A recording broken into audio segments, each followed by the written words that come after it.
ഇതിനൊക്കെ കാരണം ഇവളാ. മനുഷ്യന് ക്ഷമയ്ക്ക് വരെ അതിലുണ്ട്. ഒന്നും ഉണ്ടായിരുന്ന സൂക്കേട് കൂടുള്ളമേ. മോളെ അകത്ത് ചായ ഇരിപ്പുണ്ട്, എടുത്തു കുടിച്ചോ. കണ്ടോ അവളെ നിൽക്കാനും കണ്ടോ? മുതിർന്നവരെ ബഹുമാനിക്കില്ല, അനുസരിക്കില്ല. കുറച്ച് വിഷമുണ്ടമ്മേ. അമ്മ അറിയാതെ വേറെ ഒരുപാട് പ്രശ്നങ്ങളുണ്ട്. എന്ത് പ്രശ്നം? അതൊക്കെ പിന്നെ പറയാം. ഓ, ദഹിപ്പിച്ച് കളയുന്ന മട്ടിലാണ് നോട്ടം. കഴിഞ്ഞ വർത്തി ഒന്ന് കൊടുക്കാനായിരിക്കും തോന്നുന്നത്. കൊടുക്കാനോ? വേണ്ടാത്ത വാക്കൊന്നും പറയണ്ട. വേണ്ടാത്തൊന്നും അല്ലമ്മേ, കുഞ്ഞമ്മാവൻ പറഞ്ഞിട്ടുണ്ട് ഞാനാ അവളുടെ ലോക്കൽ ഗാർഡിയൻ. ആ അമ്മയ്ക്കറിയോ? നീ പോയി ആ കള്ളനെ പിടിക്കടാ. ആ ബാബുക്ക് വൈകുന്നേരം കാണാം. അപ്പൊ സ്റ്റേഷനിൽ പോണ്ടേ? ഞാനൊന്ന് ആലോചിക്കട്ടെ.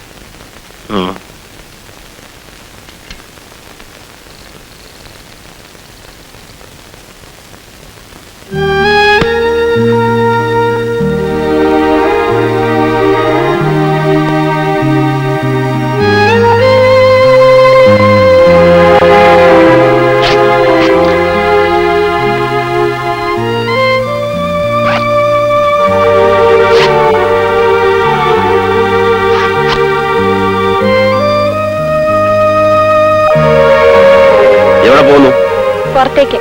അതെവിടേക്കാന്നാ ചോദിച്ചത്? നാക്കില്ലേ? കുറച്ച് ഷോപ്പിംഗ് ഉണ്ട്. ഇതുവരെ കഴിഞ്ഞിടത്തോളം ഷോപ്പിംഗ് ഒക്കെ മതി.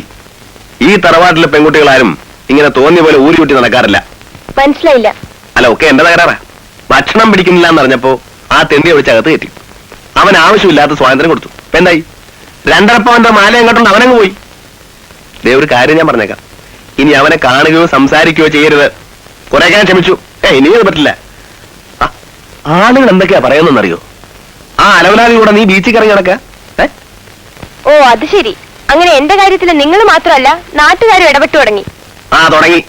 ഈ തറവാട്ടിൽ ഒരു പെൺകുട്ടി ചീത്തയായി പോകുന്നതില് നാട്ടുകാർക്ക് ഒത്തിരി വിഷമമുണ്ട്. അപ്പോ ഞാൻ ചീത്തയാവാൻ തുടങ്ങിയെന്ന് ഉറപ്പിച്ചു അല്ലേ? അങ്ങനെ ചീത്തയാവാൻ ഞാൻ സമ്മതിച്ചിട്ട് വേണ്ടേ? നിങ്ങളുടെ സമ്മതം ഞാൻ ചോദിച്ചിട്ട് വേണ്ടേ?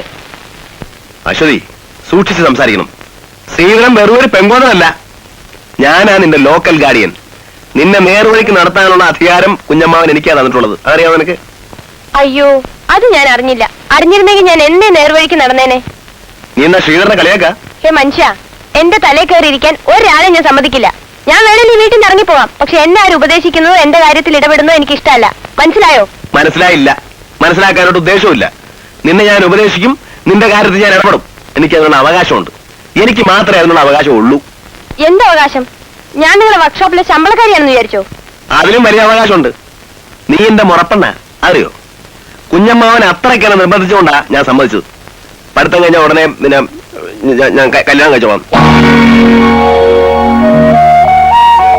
അപ്പൊ അതായിരുന്നു ഉള്ളിലിരിപ്പ്. മനുഷ്യനായാൽ കുറച്ചൊക്കെ സ്വയബോധം വേണം. എന്റെ ഭർത്താവാകാൻ വന്നിരിക്കുന്ന ഒരാള് വിദ്യാഭ്യാസം ഉണ്ടോ നിങ്ങൾക്ക്? അന്തസ്സായി ഒരാൾ പെരുമാറാൻ അറിയോ? ഇത്രയും പ്രായമുള്ള നിങ്ങൾക്ക് എന്നോട് ഇങ്ങനെയൊക്കെ സംസാരിക്കാൻ നാണാവില്ലേ? കല്യാണം പോലും.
ഈ കാര്യത്തിൽ തന്നോട് ഒരിക്കലും എനിക്ക് യോജിക്കാൻ പറ്റില്ല. നമ്മുടെ റോഡിൽ ഒരു കാലത്തും ഫോറിൻ വണ്ടി സൂട്ടാവില്ല. നമുക്ക് അംബാസഡർ തന്നെ. നല്ല റോഡ് നന്നാക്കൂല. ചായയും കുറിച്ച് തമാശ പറഞ്ഞിരിക്കുകയാണല്ലേ? ഒരു പണി എടുക്കണ്ട. എല്ലാം ഞാൻ പെട്രോൾ ഒഴിച്ച് കത്തിച്ച് കളയും. നിങ്ങളെ കൊണ്ട് ഞാൻ തോറ്റു. ഒരു ഉത്തരവാദിത്തം വേണ്ടേ? ഇത്തിരി ആത്മാർത്ഥം വേണ്ടേ? 11 മണിക്കൊരു ചായ ഇവിടെ പതിവുള്ളതല്ലേ? എനിക്കൊന്നും കേൾക്കണ്ട. നാളെ മുതൽ ഒരുത്തരും ഇവിടെ പണിക്ക് വരണ്ട. കുറെ സായിപ്പന്മാര് ശ്രീധരനെ തോപ്പിക്കാനും വിചാരിക്കണ്ട.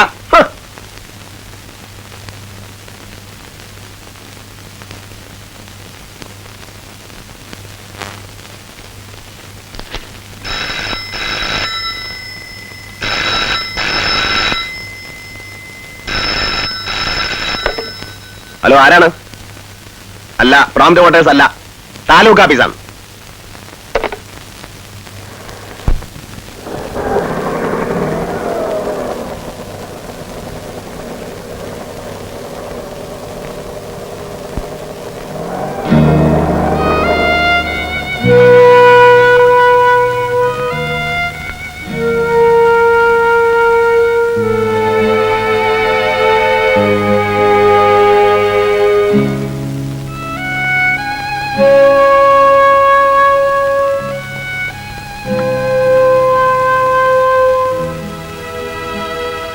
പറഞ്ഞതൊക്കെ ഇത്തിരി കൂടിപ്പോയിന്ന് എനിക്ക് തോന്നി.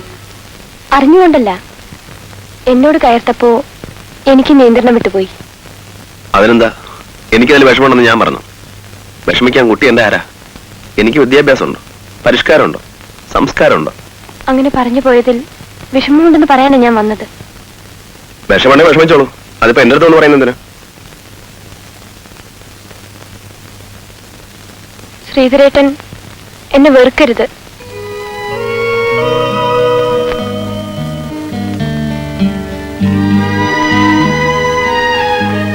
എന്താ ആലോചിക്കുന്നത്?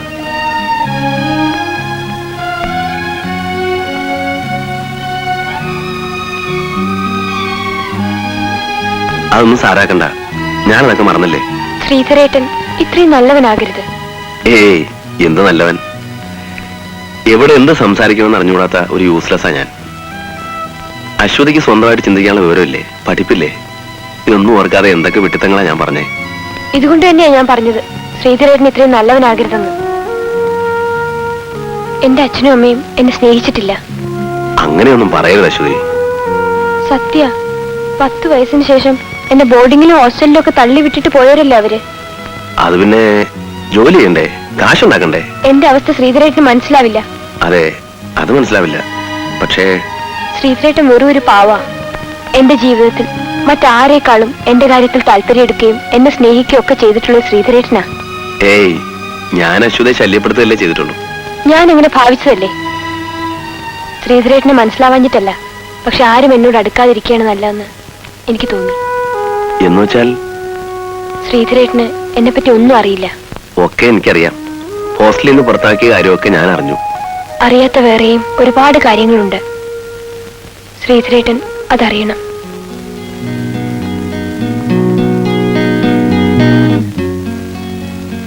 സ്നേഹവും വാത്സല്യവും ഒക്കെ അനുഭവിക്കേണ്ട പ്രായത്തിൽ ഞാൻ ഒറ്റയ്ക്കായിരുന്നു. എന്നെ ബോർഡിങ്ങിലാക്കിയിട്ട് അച്ഛനും അമ്മയും തിരിച്ചുപോയി പണം സമ്പാദിക്കാൻ.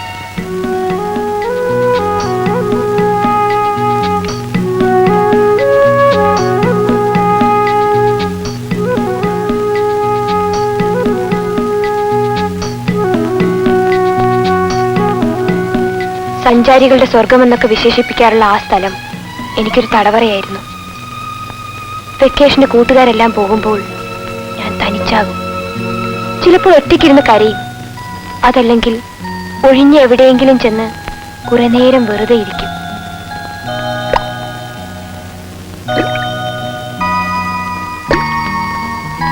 ആ ഏകാന്തതയിൽ വെച്ച് ഒരു ദിവസം ഞാനൊരാളെ പരിചയപ്പെട്ടു. വിനയൻ. പ്ലീസ് ഒന്നിങ്ങോട്ട് നോക്കൂ. Thank you. അനുവാദം ചോദിക്കാതെ ഫോട്ടോ എടുത്ത് ശരിയല്ലെന്നറിയാം. വഴക്ക് പറഞ്ഞോളൂ. കടുത്ത ഭാഷയിലാണെങ്കിൽ ഞാനും വല്ലതും തിരിച്ചു പറയാം. എന്തായാലും നമുക്കിത് സംസാരിക്കാം.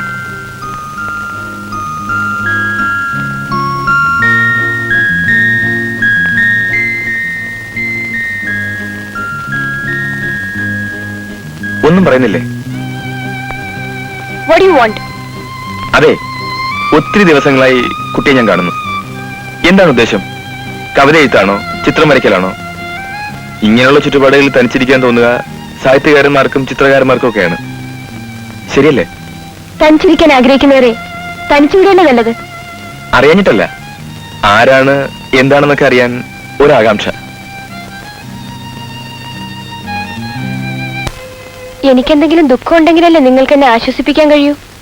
ദുഃഖത്തിന്റെയും വിഷമത്തിന്റെയും കാലമൊക്കെ കഴിഞ്ഞു. ഇപ്പൊ ഒരുതരം മരവിപ്പ് മാത്രമേ ഉള്ളൂ. ഇത്രയും ചെറുപ്പത്തില് മരവിച്ചു മുരടിച്ചു എന്നൊക്കെ പറഞ്ഞാൽ മനസ്സിലാക്കാൻ ഒരു അല്പം പ്രയാസമുണ്ട്. അതെ, അതാ ഞാൻ പറഞ്ഞത്. നിങ്ങൾക്ക് അതൊന്നും മനസ്സിലാവില്ല എന്ന്. ഇല്ലായിരിക്കാം. എങ്കിലും ഞാൻ ശ്രമിച്ചു നോക്കാം. കുട്ടിക്കത് പറയാൻ വിരോധമില്ലെങ്കിൽ. സ്വന്തം കുട്ടികൾ സായിപ്പിന്റെ ഭാഷ പറഞ്ഞ് നാട്ടുകാരെ വിരട്ടണമെന്ന് ആഗ്രഹിക്കുന്ന രക്ഷിതാക്കളുണ്ടല്ലോ. അവർ സൗകര്യപൂർവ്വം പാവം കുട്ടികളുടെ ഫീലിങ്സ് മറക്കുന്നു. അവർക്ക് വാത്സല്യം നിഷേധിക്കുന്നു. അശ്വതിയുടെ വിഷമം എനിക്ക് മനസ്സിലാകും. ഞാൻ അവരുടെ ഒറ്റ മോളല്ലേ. ആർക്ക് വേണ്ടിയിട്ട് അവരിങ്ങനെ ബുദ്ധിമുട്ടി കാശുണ്ടാക്കുന്നതെന്ന് എനിക്ക് മനസ്സിലാവുന്നില്ല. ഇങ്ങനെയുള്ള ഘട്ടങ്ങളിലൊക്കെ നമ്മൾ മറ്റുള്ളവർ നോക്കണം. അവരുടെ പ്രശ്നങ്ങൾ അറിയാൻ ശ്രമിക്കണം. ഇപ്പോ മനുഷ്യന്റെ അടിസ്ഥാനപരമായ ആവശ്യങ്ങൾ എന്തൊക്കെയാ? ഫുഡ്, ക്ലോത്തിങ് ആൻഡ് ഷെൽട്ടർ, അല്ലെ? ഇതിൽ ഒന്നിനു പോലും സാധ്യതയില്ലാത്ത എത്രയോ പേരുണ്ട് ഈ ലോകത്ത്. അശ്വതിയുടെ പ്രശ്നമൊന്നുമല്ല. ഒരു ഫോർമാലിറ്റി എന്ന് പറയുമെങ്കിൽ കൂടി അശ്വതിക്ക് 4 അക്ഷരം പഠിക്കാനുള്ള സൗകര്യം അവർ ചെയ്തു തരുന്നുണ്ട്. അശ്വതി വിഷമിക്കുന്നതിൽ കാര്യമില്ല എന്നല്ല ഞാൻ പറഞ്ഞത്. മറ്റുള്ളവരുടെ സ്ഥിതിയും കൂടി നമ്മളൊന്ന് കമ്പയർ ചെയ്താൽ ഇത്തിരി ആശ്വാസം കിട്ടിയേക്കും. അശ്വതിയെ പോലെ തന്നെ ബോർഡിങ്ങിൽ താമസിച്ച് പഠിച്ചിരുന്ന മറ്റൊരു കുട്ടി എനിക്കറിയാം. വായിൽ പൊൻകരണ്ടിയുമായി ജനിച്ചെന്ന മറ്റുള്ളവർ ആ കുട്ടിയെ പറ്റി പറയാറ്. വലിയ തറവാട്, ആവശ്യത്തിന് പണം, അച്ഛൻ ഫാക്ടറി ഉടമ, സ്നേഹസമ്പന്നയായ അമ്മ. ഓരോ വീക്കെൻഡിലും ആ അമ്മ ബോർഡിങ്ങിൽ ചെന്ന് കുട്ടിയെ കാണും. വെക്കേഷൻ ആവുമ്പോ ചെന്ന് വീട്ടിലേക്ക് വിളിച്ചോണ്ട് പോകും. അങ്ങനെ ഒരു വെക്കേഷൻ കാലത്ത് ഒരു ദിവസം ആ കുട്ടി കാണുകയാണ് സ്വന്തം അച്ഛൻ അവന്റെ അമ്മയെ കഴുത്ത് ഞെരിച്ച് കൊല്ലുന്നത്. എന്തിനാണ് അച്ഛനത് ചെയ്തതെന്ന് ഇന്നും അവനറിയില്ല. കേസ് വന്നപ്പോ ഏക ദൃക്സാക്ഷി അവനായി. അച്ഛന് ശിക്ഷയും കിട്ടി. അശ്വതി പറഞ്ഞില്ലേ അശ്വതിയുടെ അവസ്ഥ എനിക്ക് മനസ്സിലാവില്ലെന്ന്. ഈ കുട്ടിയുടെ മാനസിക വിഷമം അശ്വതിക്ക് മനസ്സിലാവോ? ഇല്ല. എനിക്ക് മനസ്സിലാകും. ഞാനാണ് ആ കുട്ടി. എന്നിട്ട് ഞാൻ ചിരിക്കാൻ ശ്രമിക്കുന്നു, മറക്കാൻ ശ്രമിക്കുന്നു. മറ്റെന്ത് ചെയ്യാൻ?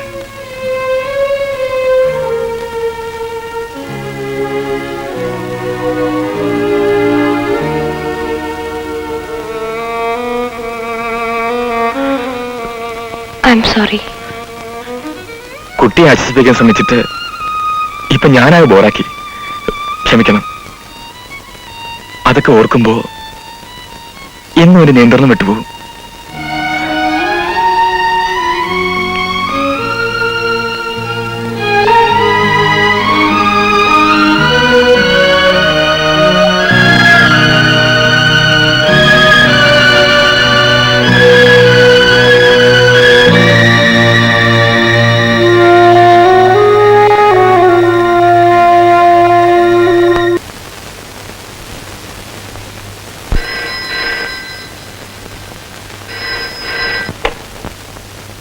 Hello?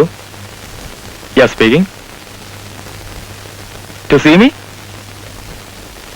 Okay, I'll come over to the reception.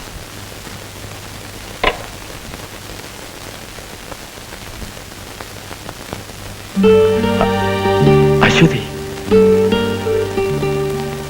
എന്താ അശ്വതി? ഒന്നുമില്ല, ഒന്ന് കാണണം തോന്നി വന്നു. വരും. വരുന്നേ.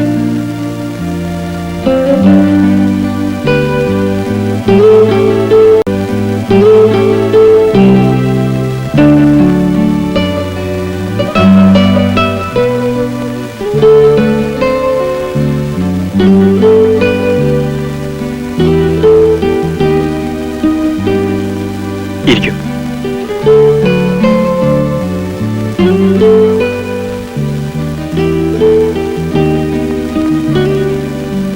രാത്രി മുഴുവൻ ഞാൻ പറഞ്ഞതൊക്കെ ഓർത്ത് കിടക്കുകയായിരുന്നു. സത്യത്തിൽ എന്റെ പ്രശ്നങ്ങൾ എത്ര നിസാരാണ്. ഇതെല്ലാം മനസ്സിലിട്ട് ഒതുക്കാൻ എങ്ങനെ കഴിയുന്നു എന്ന് എനിക്ക് അത്ഭുതം. പറയണമെന്ന് കരുതിയതല്ല. എങ്കിലും പറഞ്ഞപ്പോ കുറച്ച് മനസ്സമാധാനം കിട്ടി. ഒരു ചെറിയ ഭാരം ഇറക്കി വെച്ചതുപോലെ.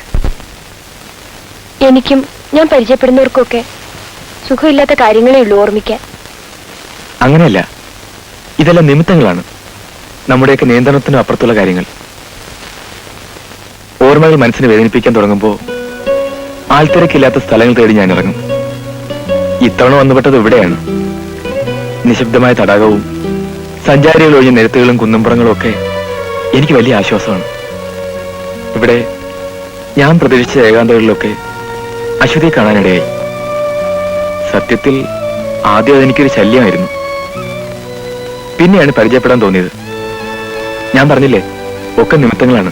എന്നെ പരിചയപ്പെട്ടത് മറ്റൊരു പ്രയാസായി അല്ലേ? ഇപ്പൊ അങ്ങനെ തോന്നുന്നില്ല. പിന്നെ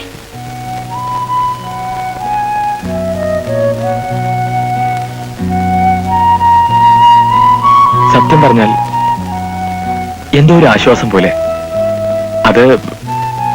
അതെങ്ങനെ വിശദീകരിക്കേണ്ടതെന്ന് എനിക്കറിയില്ല.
മറ്റൊന്നും ഓർമ്മിക്കണ്ട, നല്ലോണം പഠിക്കണം.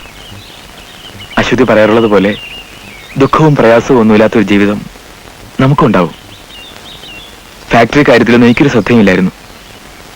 ഇപ്പൊ എനിക്കൊരു ലക്ഷ്യമുണ്ടല്ലോ. എത്രയും പെട്ടെന്ന് എല്ലാം ശരിപ്പെടുത്തിയിട്ട് ഞാൻ വരാം. അതിനിടയ്ക്ക് വല്ല പ്രശ്നം ഉണ്ടാവുകയാണെങ്കിൽ അറിയിച്ചാൽ മതി. ആ നിമിഷം ഞാൻ എൻ്റെ അശ്വതിയുടെ അടുത്ത് പറന്നെത്തും. ഓക്കെ?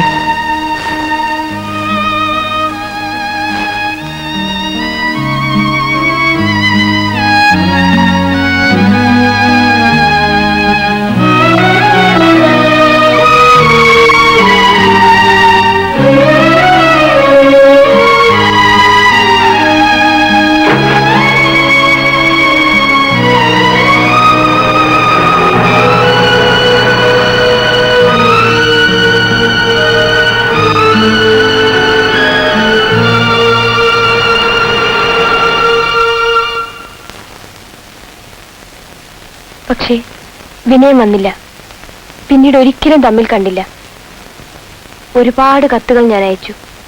ഒടുവിൽ ഒരു മറുപടി വന്നു. ഇനിയും കത്തുകൾ എഴുതി എന്നെ ശല്യപ്പെടുത്തരുത്. കുട്ടി ഇതൊക്കെ എത്ര സീരിയസ് ആയി എടുക്കുന്നതാണ്.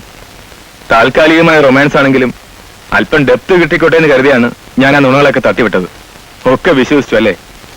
എന്റെ ടൂറുകളിൽ ഞാൻ ഒരുപാട് പെൺകുട്ടികളെ പരിചയപ്പെട്ടിട്ടുണ്ട്, അടുത്തിട്ടുണ്ട്. അതിലൊരാൾ മാത്രമാണ് അശ്വതി. സ്നേഹമാണ്, പ്രേമമാണെന്നൊക്കെ എഴുതി ഇനിയെങ്കിലും സമയം കളാതിരിക്കൂ. വിനയൻ.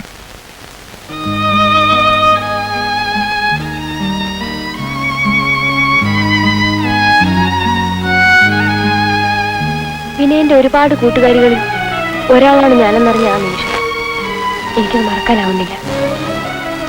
അന്നു മുതൽ മനസ്സുകൊണ്ട് എല്ലാവരെയും ഞാൻ അകറ്റി. സ്നേഹപ്രകടനങ്ങൾക്കൊന്നും ഒരർത്ഥവുമില്ലെന്ന് വിശ്വസിക്കാൻ ഞാൻ ശ്രമിച്ചു. മറ്റുള്ളവരെന്നെ വെറുക്കുന്നത് കാണാനാണ് ഞാൻ കൂടുതൽ ഇഷ്ടപ്പെട്ടത്. അവൻ എവിടെ ഉണ്ടെന്ന് അശ്വതിക്ക് അറിയില്ലേ? അറിയാം. പക്ഷേ മനസ്സുകൊണ്ട് എന്നെ വേണ്ടെന്ന് വെച്ച ഒരാളെ വീണ്ടും ബുദ്ധിമുട്ടിക്കുന്നത് ശരിയല്ലെന്ന് ഞാൻ വിചാരിച്ചു. Because still I love him.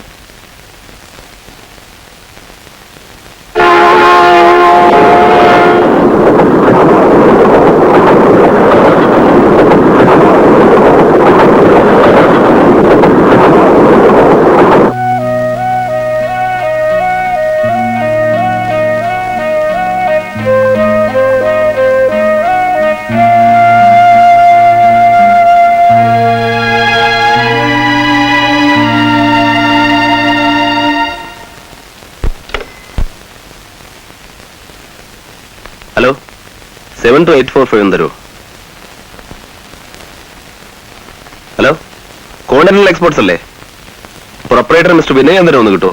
നോക്കട്ടെ, please hold on. Mister Vinayendran. Sreedharan, കുറച്ച് ദൂരത്തുനിന്ന് വരിക. നേരിട്ട് കണ്ട് സംസാരിക്കാൻ ഒരു അവസരം ഉണ്ടാക്കി തരണം. അല്ല, ബിസിനസ്സുകാരുമില്ല, എല്ലാം നേരി പറയാം.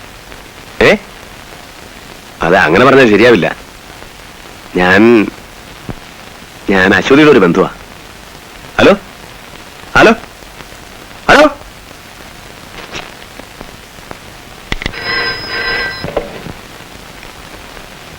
Hello, continental exporters. യെസ്. പുറത്തു പോയോ? അത് ശരി. വീട്ടിൽ പോയാണോ? അറിയില്ല. ഇല്ല, വീട്ടിൽ സന്ദർശകരെ അനുവദിക്കാറില്ല. ഞാൻ സന്ദർശകനല്ല, അയാളെ കണ്ടിട്ടേ പോകൂ എന്ന് പറഞ്ഞേക്ക്.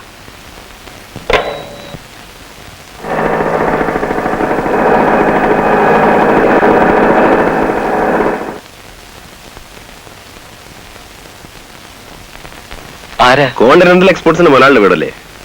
അതെ. അദ്ദേഹത്തെ ഒന്ന് കാണുമല്ലോ. മുതലാളി സ്ഥലത്തില്ല. ഉണ്ട്, എനിക്കറിയാം. ഉണ്ട്, തന്നെ ഇപ്പൊ കാണാൻ പറ്റില്ല.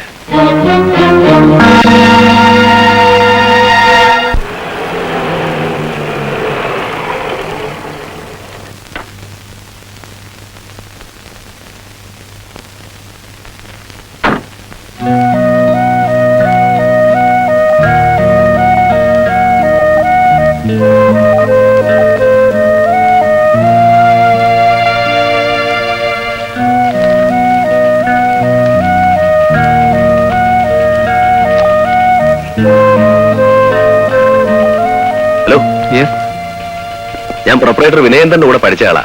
സണ്ണി മാത്യു എന്ന മുഴുവൻ പേര്. എനിക്ക് വിനയേന്ദ്രൻ ഒന്ന് കാണുമല്ലോ. പിയെ കോണ്ടാക്ട് ചെയ്യൂ. പി എവിടെ? ഇതാ ഇവിടെ. ഓ,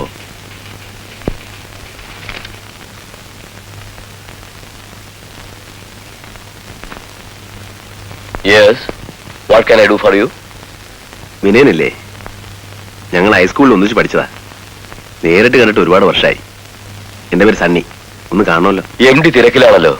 ഞാനും തിരക്കില്ല. എയർപോർട്ടിൽ പോകുന്ന വഴിക്ക് കയറിയതാ. 5 മിനിറ്റ് കൂടുതൽ എനിക്കും വയ്യ. Please take your seat. Oh,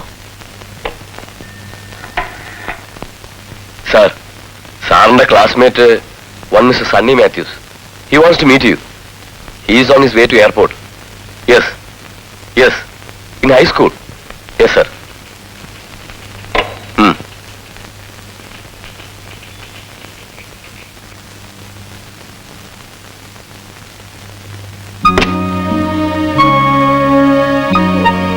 please come. എടാ, നിന്നെ ഒന്ന് കാണാൻ എന്റെ കുടുംബചരിത്രം വരെ പറഞ്ഞു കൊടുക്കേണ്ടി വന്നു. എന്തൊരു മാറ്റമാണ് നീ മാറിയിരിക്കുന്നേ. പഠിച്ചുകൊണ്ടിരുന്ന കാലത്ത് നീ ആയിരുന്നു ക്ലാസ്സിലെ ഏറ്റവും ചെറിയ കുട്ടി.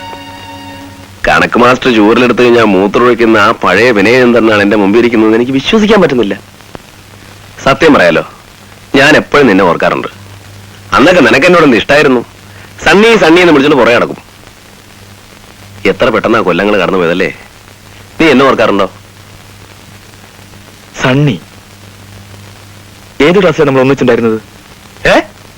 അപ്പൊ ഒന്നും നിനക്ക് ഓർമ്മയില്ലേ? എനിക്കറിയാം, പലതും മറക്കുന്നവനാ നീ. എന്നെക്കാ വേണ്ടപ്പെട്ട എത്ര പേരെ നീ മറന്നിരിക്കുന്നു. എല്ലാം ഓർപ്പിക്കാനാ ഞാൻ വന്നത്.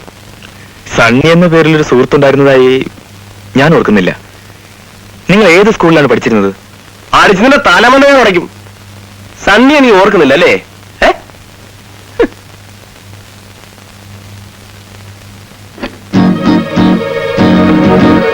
ആരും അകത്തേക്ക് വരാതിരിക്കാനാ.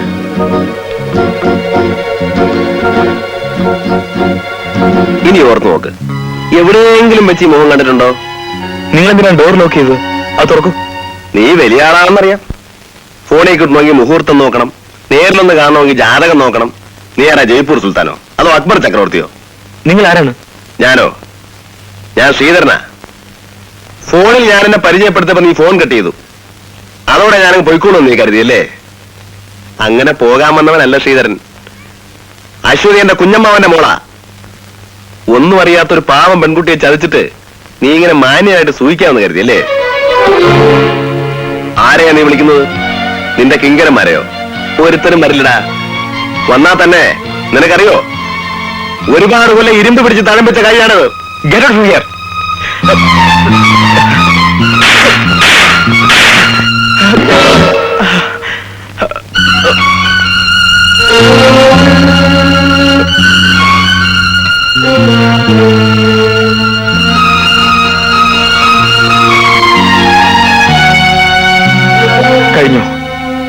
ഇനിയും ആവാം, ഇഷ്ടം പോലെ ആവാം. എനിക്ക് നിങ്ങളെ തിരിച്ചൊന്നും ചെയ്യാൻ കഴിയില്ലെന്ന് മനസ്സിലായില്ലേ? അശ്വതിയോടുള്ള ഇഷ്ടം കൊണ്ടാവും നിങ്ങൾ എന്നെ തല്ലിയത്. അതുകൊണ്ട് തന്നെ നിങ്ങളോട് എനിക്ക് ദേഷ്യമില്ല.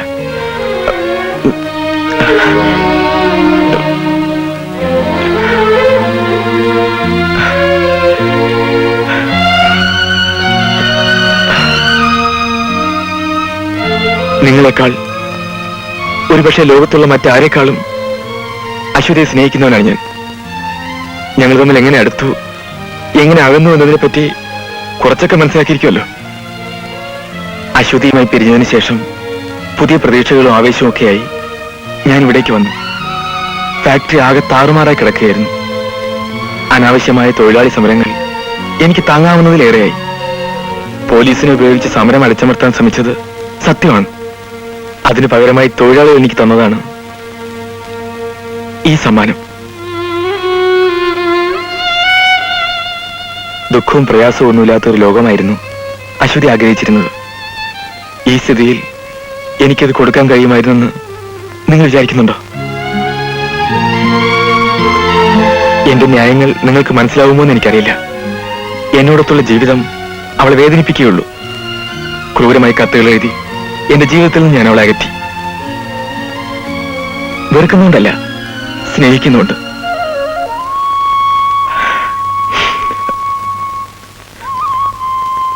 അവൾക്ക് കിട്ടിയേക്കാവുന്ന നല്ലൊരു ജീവിതത്തിന് ഒരു വിലങ്ങുതടിയാവേണ്ടെന്ന് ഞാൻ കരുതി.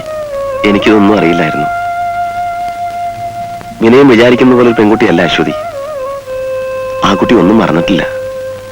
വിനയൻ അവളെ മനസ്സിലാകാഞ്ഞിട്ടാ.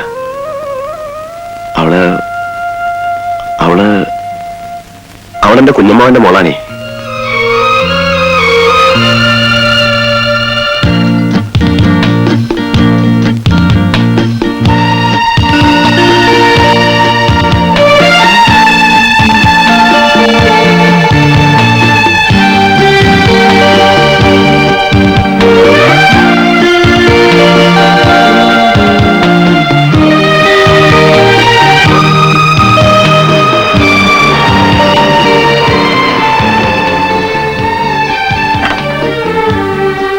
അശ്വതി ഇറങ്ങും.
ശ്രീധരേട്ടാ,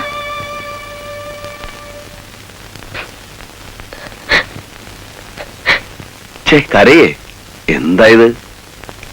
നീ ഇപ്പൊ സന്തോഷിക്കല്ലേ വേണ്ടത്? നടക്കാനുള്ളതൊക്കെ എന്നായാലും നടക്കും. അതിനിടയ്ക്ക് ചിലപ്പോ കുറച്ച് വേദനയും വിഷമമൊക്കെ ഉണ്ടായെന്ന് വരും. അതൊന്നും സാരാക്കണ്ട. ഓരോരുത്തരുടെ തലയിൽ ദൈവം ഓരോന്ന് വരച്ചിട്ടുണ്ട്. അതേ നടക്കൂ. ഇനി എന്തായാലും അശ്വതി വിഷമിക്കേണ്ടി വരില്ല. ഞാനല്ലേ പറയുന്നത്. ഒന്നുമല്ലേലും ഞാൻ നിന്റെ ലോക്കൽ ഗാർഡിയനല്ലേ.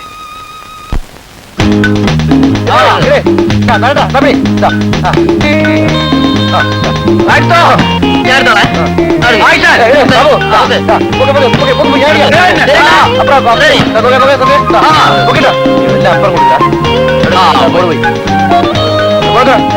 സാറേ ഒരു മിനിറ്റേ. ഒരു പ്രത്യേക കാര്യം പറയാനാ ഞാനിപ്പോ വന്നത്. കളരിക്കൽ രാമൻകുട്ടി എന്നൊരാളറിയോ? തഹസിൽദാരായി പെൻഷൻ പറ്റിയ ആള്. ആ കേട്ടിട്ടുണ്ട്. അങ്ങേർക്കൊരു മോളുണ്ട്, നല്ല ഐശ്വര്യമുള്ള കുട്ടി. 4 ആങ്ങളമാർക്കും കൂടി ഒറ്റ പെങ്ങളാ. നല്ല സൗന്ദര്യം, ഒന്നാന്തരം തറവാട്. നിനക്ക് വേണ്ടി ഞാനിതൊന്ന് ആലോചിക്കട്ടെ. പെൺകുട്ടി ഗ്രാജുവേറ്റാ?